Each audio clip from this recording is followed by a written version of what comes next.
What they observed was that people who went into the sauna 2 or 3 times per week were 27% less likely to die of a cardiovascular event than people that went into the sauna just once a week. And today we're mainly going to talk about exposures between 10 and 20 minutes at temperatures between, again, 80 degrees and 100 degrees Celsius, 176 degrees Fahrenheit, or 212 degrees Fahrenheit. And in fact, the benefits were even greater for people that were going into the sauna 4 to 7 times per week. Those people were 50% less likely to die of a cardiovascular event compared to people that went into the sauna just once a week. What's particularly nice about this study and the related study is that they looked at a number of potentially confounding variables, things like whether or not people smoked, things like whether or not people were overweight, whether or not they tended to exercise or not exercise, and they were able to separate out those variables. So the percentages that I described earlier, those effects really do seem to be the consequence of the sauna exposure and not some other effect that's correlated with sauna exposure, like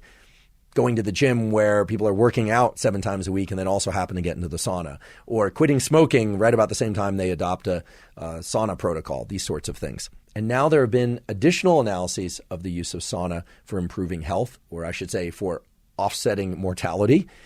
that have found that it's not just reductions in cardiovascular events, but so-called all-cause mortality. This is kind of medical geek speak for saying how likely are you or somebody to die from a cardiovascular event, but maybe also from some other event, some other health-related event like cancer or something of that sort. And in every case, regular exposure to sauna, starting at about 2 or 3 times per week, all the way up to 7 times per week,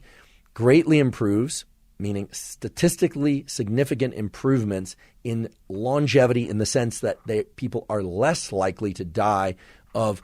cardiovascular events and other things that kill us.